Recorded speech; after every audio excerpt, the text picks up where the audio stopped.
ਇਹ ਕੀ ਕਾਰਨ ਹੈ ਭਾਜੀ ਕਿ ਜਿੱਥੇ ਇੱਕ ਪਾਸੇ ਤਾਂ ਆਪਾਂ ਦੇਖਦੇ ਹਾਂ ਵੀ ਕੰਮ नहीं हैगा पर ਤੁਸੀਂ डेली ਇੰਨੇ ਵਿਜ਼ੇ ਪਾ ਰਹੇ ਹੋ अपने सोशल मीडिया ਦੇ ਉੱਤੇ।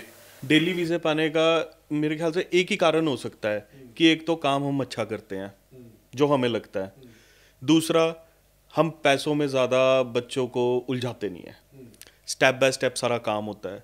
और आपका ही शो देख के मेरे ख्याल से मेरे पास इतने बच्चे इनरोल हुए हैं आज तक, जो हम शो ये करते हैं, हम उन बच्चों के इंटरव्यू भी हमने करने शुरू कर दिए हैं जिनके वीज़े आए हैं। वो बच्चे इंटरव्यू में सबको बता देंगे कि उनसे ना तो वीज़ा से पहले कोई पैसे लिए गए, ना ही हमने वीज़ा के बाद कोई पैसे लिए। अभी मैंने हमेशा मैं अनाउंस करता हूँ और ये अनाउंस करता रहूँगा, अभी मैं टूरिस्ट वीज़ा यूएसए का सिर्फ 5,900 रुपये में कर रहा हूँ। कोई इसमें ठगी नहीं है जी, मेरे ऑफिस आके कोई भी 5,900 जमा कराए, अपना यूएसए का टूरिस्ट वीज़ा ले ले। स्टडी वीज़ा यूएसए का, ना मैं वीज़ा से पहले कोई पैसे ले रहा हूँ, ना मैं वीज़ा के बाद कोई पैसे ले रहा हूँ। बाकी जो आपने सर्विस फीस देनी है, एम्बेसी फीस देनी है, आपने अपने गूगल पे से, अपने क्रेडिट कार्ड से पे करनी है, मेरा उसमें कोई रोल ही नहीं है जी पैसे लेने के अंदर। तो यही मतलब, यही मेरे को जो कारण लगता है कि लोग मेरे ऊपर विश्वास कर लेते हैं, लोग मेरे पास इनरोल होने आ जाते हैं। लोग इसलिए मेरे ऊपर विश्वास करते हैं क्योंकि मैं रेगुलर आपके चैनल के माध्यम से लोगों से जुड़ जाता हूँ, रेगुलर जुड़ रहा हूँ, जहां पर लोग मेरे ऑफिस में आके बोलते हैं कि सर यस, आप टीवी पे जरूर बैठते हैं, एक बार आपसे मिलना है। तीसरा विश्वास करने का कारण, तीसरा ये कारण है, मेरे काउंसलर मिल लेते हैं। फर्स्ट काउंसलिंग मेरे काउंसलर कर देंगे, बट मैं अपने क्लाइंट को तब तक ऑफिस से जाने नहीं देता, चाहे मैं बिजी हूं, चाहे आधा घंटा क्लाइंट को वेट करने पड़े। मैं अब क्लाइंट को अपना पर्सनल नंबर देके और अपने से मिलकर ही क्लाइंट को जाने देता हूं। अब कल मेरे पास आपके चैनल के माध्यम से एक इनरोलमेंट हुई है, मैं कल की वो इनरोलमेंट क्यों याद आ रही है वो मेरे को बताना बहुत ज़रूरी है अपने व्यूअर्स को। वो एक एजेंट से रिफ्यूज़ हो गए यूएसए स्टडी वीज़ा। सर उनसे फंडिंग के नाम पे इतना पैसा ले लिया गया, मेरे ख्याल से उसकी फीस भर जाती उतने में। फंडिंग के नाम पे इतना पैसा ले लिया गया उससे। मैंने उस बच्चे से बिल्कुल फ्री ऑफ कॉस्ट, ना वीज़ा से पहले कोई पैसा देना है, ना वीज़ा के बाद कोई पैसा देना है। सर्विस फीस भरी हुई है बच्चे की, मैंने उसकी सारी फीसें माफ़ की, उसकी I-20 फीस माफ़ की। मैंने कहा आप निरपक्ष पोस्ट देखकर मेरे पास आए हो, आपको मैं सब कुछ माफ़ करूंगा। वीज़ा के बाद हम उसी चैनल पर बैठकर आपका इंटरव्यू लेंगे कि आपसे कितने पैसे लिए गए। यही सर एक कारण बनेगा जो हमारी सबसे पहला आंसर, ईमानदारी नाल करना, ये भी एक बड़ी सबसे पहले। फिर हम इसमें सबसे पहले पे पहुंच गए कि ये आंसर बनेगा हमारा, जो हमारी एक रूप बना हुआ ठग का वो खत्म होगा कहीं ना कहीं। बिल्कुल, चंगे बंदे हरेक फील्ड ਦੇ ਵਿੱਚ ਹੁੰਦੇ ਆ, ਜਿਵੇਂ ਆਪਾਂ ਕਹਿੰਦੇ ਹੁੰਦੇ ਨਾ ਪੰਜੇ ਉਂਗਲਾਂ ਬਰਾਬਰ ਨਹੀਂ ਹੁੰਦੀਆਂ, ਇਸੇ ਤਰੀਕੇ ਦੇ ਨਾਲ ਕਿਸੇ ਵੀ ਫੀਲਡ ਦੇ ਵਿੱਚ ਚੰਗੇ ਮਾੜੇ ਬੰਦੇ ਹੁੰਦੇ ਆ। ਚਾਹੇ ਤੁਸੀਂ ਸਾਡਾ ਫੀਲਡ ਹੈ ਮੀਡੀਆ ਦਾ ਲਾ ਲਓ, ਚਾਹੇ ਤੁਸੀਂ ਇਮੀਗ੍ਰੇਸ਼ਨ ਹੈ, ਪ੍ਰੋਪਰਟੀ ਹੈ, ਕਿਸੇ ਵੀ ਫੀਲਡ ਦੀ ਆਪਾਂ ਗੱਲ ਕਰੀਏ, ਪੁਲਿਸ ਹੈ, ਹਰੇਕ ਫੀਲਡ ਦੇ ਵਿੱਚ ਸਾਰੀ ਤਰ੍ਹਾਂ ਦੇ ਬੰਦੇ ਹੁੰਦੇ ਆ। ਚੰਗੇ ਬੰਦਿਆਂ ਕਰਕੇ ਜਿਹੜਾ ਉਹ ਡਿਪਾਰਟਮੈਂਟ ਹੈ ਉਸਦਾ ਨਾਮ ਹੁੰਦਾ, ਔਰ ਮਾੜੇ ਬੰਦਿਆਂ ਕਰਕੇ ਉਹ ਬਦਨਾਮ ਹੁੰਦਾ। तो ਕਰਨ ਸਰ ਮੇਰਾ ਅਗਲਾ ਸਵਾਲ ਇਹ ਸੀਗਾ ਕਿ ਬਹੁਤ ਸਾਰੇ ਬੱਚੇ 2024 ਦੇ ਵਿੱਚ ਕੈਨੇਡਾ ਚਲੇ ਗਏ ਪ੍ਰਾਈਵੇਟ ਸਕੂਲਾਂ ਦੇ ਵਿੱਚ, ਪ੍ਰਾਈਵੇਟ ਕਾਲਜਾਂ ਦੇ ਵਿੱਚ ਹਜ਼ਾਰਾਂ ਦੀ ਗਿਣਤੀ 'ਚ ਬੱਚੇ ਗਏ ਆ, ਏਜੰਟਸ ਨੇ ਪੈਸੇ ਕਮਾ ਲਏ। ਉਸ ਤੋਂ ਬਾਅਦ ਉਹਨਾਂ ਨੂੰ ਉੱਥੇ ਆਪਣਾ ਭਵਿੱਖ ਨਹੀਂ ਨਜ਼ਰ ਆਇਆ ਵੀ ਨਾ ਤਾਂ ਇਹਦੀ ਸਟੱਡੀ ਕੰਮ ਦੀ ਹੈ, ਨਾ ਇਹ ਸਟੱਡੀ ਸਾਡੀ ਕਿਤੇ ਜੇ ਆਪਾਂ ਕਹਿ ਦਈਏ ਕਿਤੇ ਉਹਦੇ ਨੰਬਰ ਜੁੜਨੇ ਆ PR ਦੇ ਸਮੇਂ ਜਾਂ ਵੈਸੇ, ਹੈ ਨਾ। ਸਾਨੂੰ ਨਵੇਂ ਸਿਰਿਓਂ ਨਵਾਂ ਕਾਲਜ ਲੱਭਣਾ ਪਊਗਾ, ਨਵੀਂ ਐਡਮਿਸ਼ਨ ਲੈਣੀ ਪਏਗੀ। ਉਸ ਦੇ ਲਈ ਬਹੁਤ ਸਾਰੇ ਬੱਚਿਆਂ ਨੂੰ ਤਾਂ ਦੁਬਾਰੇ ਆਈਲੈਟਸ ਵੀ ਕਰਨੀ ਪਈ ਕਿਉਂਕਿ ਆਈਲੈਟਸ ਐਕਸਪਾਇਰ ਹੋਣ ਵਾਲੀ ਸੀ ਉਹਨਾਂ ਦੀ।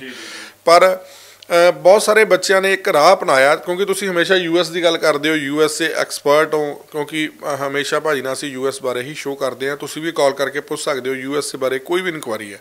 ਅਤੇ ਬਹੁਤ ਸਾਰੇ ਬੱਚਿਆਂ ਨੇ ਕੀ ਕੀਤਾ, 2 ਨੰਬਰ ਦੇ ਵਿੱਚ ਕੈਨੇਡਾ ਤੋਂ USA ਚਲੇ ਗਏ ਕਿਉਂਕਿ ਉੱਥੋਂ 2-3 ਲੱਖ ਰੁਪਇਆ ਲੱਗਦਾ ਸੀਗਾ। ਅਤੇ ਬੱਚਿਆਂ ਨੂੰ ਲੱਗਿਆ ਵੀ ਸ਼ਾਇਦ ਇੱਥੇ ਸਾਨੂੰ ਕੰਮ ਨਹੀਂ ਮਿਲ ਰਿਹਾ। ਪੇਸ਼ੈਂਸ ਵੀ ਹੈ ਨਹੀਂ, ਵੈਸੇ ਮੈਂ ਕਹੂੰਗਾ ਬੱਚਿਆਂ 'ਚ ਵੀ ਪੇਸ਼ੈਂਸ ਹੈ ਨਹੀਂ। ਉਹਨਾਂ ਨੂੰ ਐਂ ਲੱਗਦਾ ਵੀ ਜਾਂਦੇ ਹੀ ਅਸੀਂ ਪੈਸੇ ਕਮਾਉਣ ਲੱਗ ਜਾਈਏ, ਜਾਂਦੇ ਹੀ ਸਾਡਾ ਫਿਊਚਰ ਜਿਹੜਾ ਹੈ ਬਣ ਜਾਵੇ, ਸਾਨੂੰ ਕਾਲਜ ਜਾਣਾ ਨਾ ਪਵੇ, ਪੜ੍ਹਾਈ ਕਰਨੀ ਨਾ ਪਵੇ, ਪਰ ਸਾਨੂੰ ਪੈਸੇ ਆਉਣ ਲੱਗ ਜਾਣ, ਹੈ ਨਾ। ਹੋ ਸਕਦਾ ਜਾਂਦਿਆਂ ਤੁਹਾਨੂੰ 2-4-6 ਮਹੀਨੇ ਰਹਿਣ 'ਚ ਦਿੱਕਤ ਆਵੇ, ਕੰਮ ਲੱਭਣ 'ਚ ਦਿੱਕਤ ਆਵੇ, ਬਹੁਤ ਸਾਰੀਆਂ ਪ੍ਰੋਬਲਮਸ ਨੇ। ਜਦੋਂ ਤੁਸੀਂ ਇੱਕ ਸ਼ਹਿਰ ਤੋਂ ਦੂਜੇ ਸ਼ਹਿਰ ਦੇ ਵਿੱਚ ਜਾਂਦੇ ਹੋ ਉਦੋਂ ਵੀ ਬੜੀਆਂ ਪ੍ਰੋਬਲਮ ਆਉਂਦੀਆਂ। ਤਾਂ ਤੁਸੀਂ ਇੱਕ ਮੁਲਕ ਛੱਡਣਾ ਨਵੇਂ ਸਿਰੇ ਤੋਂ, ਜਿੱਥੇ ਤੁਹਾਡਾ ਨਾ ਇੱਥੇ ਤੁਹਾਡਾ ਚਾਚਾ ਮਾਮਾ ਕੋਈ ਭੂਆ, ਬਹੁਤ ਸਾਰੇ ਰਿਸ਼ਤੇ ਹੁੰਦੇ ਆ, ਹੈ ਨਾ। ਅਤੇ ਉੱਥੇ ਤੁਹਾਡੇ ਕੋਲ ਕੋਈ ਵੀ ਨਹੀਂ ਹੋਣਾ, ਤੁਹਾਨੂੰ ਇਕੱਲਿਆਂ ਨੂੰ ਮਾਂ ਪਿਓ ਨੇ ਜਹਾਜ਼ 'ਤੇ ਬਿਠਾਉਣਾ ਹੈ ਦਿੱਲੀ ਦੇ ਵਿੱਚ। ਉੱਥੇ ਇਮੋਸ਼ਨਲ ਵੀ ਬੜੇ ਆਪਾਂ ਦੇਖਦੇ ਹਾਂ, ਵੀਡੀਓਜ਼ ਆਉਂਦੀਆਂ, ਪਰ ਉੱਥੇ ਤੁਹਾਨੂੰ ਬਿਠਾ ਕੇ ਉਸ ਤੋਂ ਬਾਅਦ ਤੁਹਾਡੀ ਜ਼ਿੰਮੇਵਾਰੀ ਹੋ ਜਾਂਦੀ ਹੈ ਕਿ ਤੁਸੀਂ ਆਪ ਸਾਰਾ ਕੁਛ ਕਰਨਾ। ਅਤੇ ਬੱਚੇ ਬਹੁਤ ਕਾਹਲੀ 'ਚ ਇਸ ਤਰ੍ਹਾਂ ਦੇ ਡਿਸੀਜਨ ਲੈ ਜਾਂਦੇ ਆ ਵੀ ਯਾਰ ਕਿਤੇ ਸਾਡਾ ਸਾਲ ਖਰਾਬ ਨਾ ਹੋ ਜਾਏ, ਸਾਡਾ ਵੀਜ਼ਾ ਖਤਮ ਨਾ ਹੋ ਜਾਏ। ਉੱਥੋਂ ਅਮਰੀਕਾ ਨਿਕਲ ਗਏ 2 ਨੰਬਰ ਦੇ ਵਿੱਚ। ਵੈਸੇ ਤਾਂ ਸੁਣਨ 'ਚ ਇਹ ਆਇਆ ਵੀ ਹੁਣ ਵਾਪਸ ਆਉਣੇ ਸ਼ੁਰੂ ਹੋ ਗਏ ਆ। ਕਿ ਉਹਨਾਂ ਦਾ ਕੋਈ ਭਵਿੱਖ ਹੈ ਜਾਂ ਉਹਨਾਂ ਨੂੰ ਕਿਸ ਤਰ੍ਹਾਂ ਦੇ ਨਾਲ ਉਹ ਆਪਣਾ ਉੱਥੇ ਜਾ ਕੇ ਕੀ ਐਡਮਿਸ਼ਨ ਲੈ ਸਕਦੇ ਆ ਜਾਂ ਕੀ ਕੋਈ ਲੀਗਲ ਵੇ ਦੇ ਨਾਲ ਕੋਈ ਇਸ ਤਰ੍ਹਾਂ ਦਾ ਉਹਨਾਂ ਦੇ ਲਈ ਹੈਗਾ ਕੁਛ ਵੀ ਐਵੇਂ ਰਹਿ ਸਕਦੇ ਉੱਥੇ ਜਾ ਕੇ? ये क्वेश्चन आपने बहुत अच्छा पूछा मेरे से। इसका रीज़न था, हम सबसे पहले 2024 में चलते हैं, जो आपने कनाडा की बात की कि प्राइवेट कॉलेज में बच्चे गए, है ना। चलो, हम तो मेरे ख्याल से आपके शो में बैठ के हमेशा से हम प्राइवेट कॉलेज का बायकॉट ही करते रहे हमेशा, कि प्राइवेट में मत जाओ, वर्क परमिट वाले कॉलेजेस में जाओ जहाँ पे आपको कनाडा में अच्छा भविष्य मिले, ठीक है। अब यहाँ पे हुआ क्या, यहाँ पे जिन बच्चों को पार्ट टाइम जॉब नहीं मिल रही थी, बच्चों को पता लगा प्राइवेट कॉलेज है, फिर वहाँ पे बच्चों को वर्क परमिट नहीं मिल रहा था, शिफ्ट होना पड़ना था बच्चों को। मतलब बच्चों का पहले तो 1 साल की जो फीस 10 से 12 लाख थी वो खराब हो गई। अब बच्चों ने क्या डिसीजन लिया, एक दूसरे की देख करके बच्चों ने डिसीजन लिया, चलो कनाडा से डोंकी के थ्रू यूएस चले जाना। यूएसए, ये सबसे बड़ा गलत डिसीजन ले लिया बच्चों ने, क्योंकि जब उन्हें पता था अगर हम डोंकी इंडिया से भी लगाते हैं वो कितनी मुश्किल है, अगर हम कनाडा से 2 नंबर में जा रहे हैं वो भी सेम है, वो भी हम इलीगली एंटर कर रहे हैं किसी कंट्री में, हम लीगल वे में एंटर नहीं कर रहे किसी कंट्री में।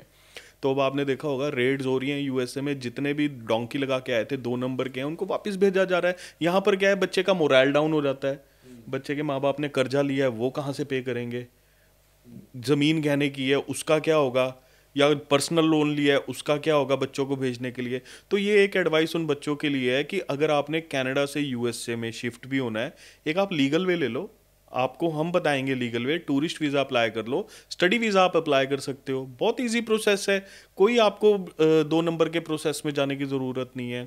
फिर हम बात करते हैं कि काम मिलना था बच्चों को या वो काम के लिए चले गए। देखिए, काम मिलना आज कनाडा में भी मुश्किल नहीं है, यूएसए में भी मुश्किल नहीं है, पर लीगल काम मिलना कितना आसान है ये बताइए मेरे को। काम तो उनको 2 नंबर में करना पड़ेगा। 2 नंबर में काम करने पे बच्चों को ह्यूमिलेट किया जाता है।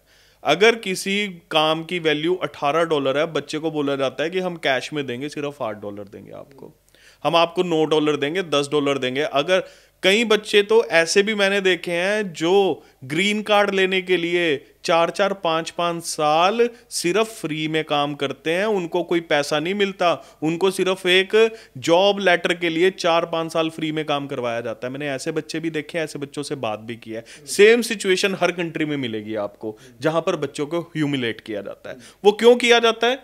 क्योंकि बच्चे को पता है उसके मन में चोर है, वो 2 नंबर में है, या वो एक्स्ट्रा काम करना चाह रहा है, या वो जल्दी पीआर लेना चाह रहा है। बच्चा भी कुछ नहीं बोलता, आगे से जॉब वाला पर्सन भी कुछ नहीं बोलता, दोनों की सेटलमेंट से काम चलता है। और जब बच्चा पीआर हो जाता है फिर उससे और पैसे मांगे जाते हैं जॉब लेटर देने के लिए कि अब तेरे को इतने पैसे देने पड़ेंगे। वहां पर क्या है, बच्चा फंस चुका है बीच में, बच्चे को वो पैसे देने पड़ते हैं। फिर चाहे वो पैसा इंडिया से मंगवाए या कहीं और नौकरी करके मंगवाए, जैसे मर्जी बच्चे को पैसा अरेंज करना पड़ता है। ये बात जो आपने बोली, ये बात है ह्यूमिलेशन की। बाहर की कंट्रीज में कहते हैं ना कि बच्चा हमारा परेशान है, बच्चा बहुत तंग है, बच्चे को कुछ समझ नहीं आ रहा, ये वो सिचुएशन आ जाती है बच्चे के ऊपर जिसको बोलते हैं डू और डाई सिचुएशन।